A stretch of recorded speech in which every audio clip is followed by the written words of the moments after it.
importance comme une matière précieuse. Et enfin, savoir les simples gestes pour bien protéger l'eau. Allez, hop, on commence.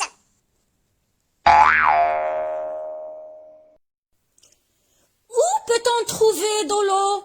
Alors, on peut trouver de l'eau dans un verre, ou bien dans une bouteille, ou encore dans un arrosoir, ou dans un bidon, ou dans une citerne, ou dans un abreuvoir, dans une ferme, ou dans un puits, ou dans un robinet, dans un seau, dans une mare, ou dans une mer, ou dans une piscine, ou dans une baignoire, etc.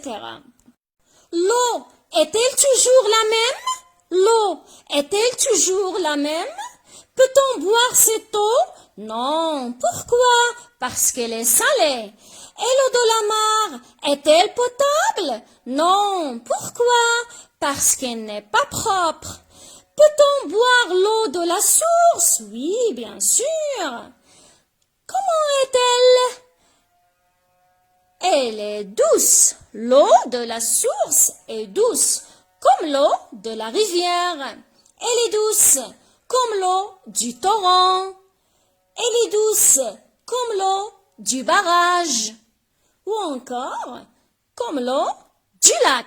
C'est un lac. Mais d'où viennent toutes ces eaux? Alors, l'eau vient de la pluie ou bien de la fonte des neiges. La fonte des neiges. Dans cette partie, vous allez découvrir l'importance de l'eau et les différentes utilisations de l'eau potable. Alors, vous savez très bien que l'eau potable est une eau que l'on peut boire ou utiliser à des fins domestiques, c'est-à-dire à la maison, ou bien industrielle, c'est-à-dire dans les usines, ou transport par voie d'eau. Vous savez très bien que les navires et les bateaux avancent sur l'eau. Et enfin, on peut utiliser l'eau dans l'agriculture. Et maintenant, on va commencer par les usages de l'eau domestique.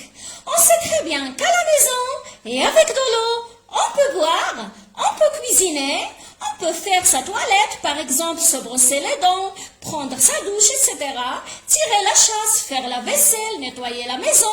On peut aussi arroser les plantes du jardin, faire le lavage de la voiture, remplir la piscine, etc.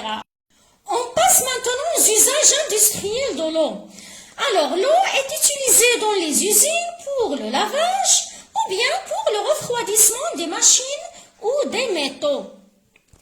Ici, dans l'agriculture, l'eau est utilisée pour l'irrigation des champs ou bien pour l'arrosage des plantes et des fleurs ou bien pour l'abreuvement du bétail.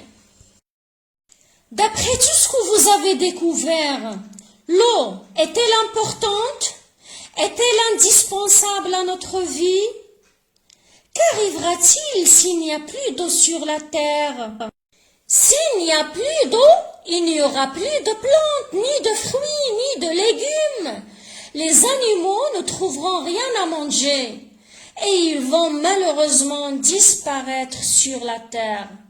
Chaque être vivant a besoin d'eau pour sa survie. Sans eau, il n'y aurait aucune vie possible sur la terre, car l'eau, c'est la vie. L'eau est la source de vie. L'eau est la source de vie. L'eau est précieuse. Ne la gaspillez pas. L'eau est précieuse. Ne la polluez pas. Voici une importante question. Comment faut-il alors se comporter avec l'eau? Bien sûr, il faut la préserver et l'économiser tout en suivant ces bons gestes. Le premier, je ne laisse pas le robinet goûter. Je prends une douche plutôt qu'un bain. Quand je me brosse les dents, je ne laisse pas couler l'eau.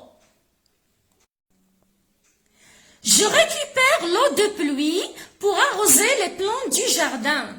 Pour laver mon vélo, je prends un seau plutôt que le jet d'eau. Et pour la faire tourner, j'attends que la machine à laver soit pleine.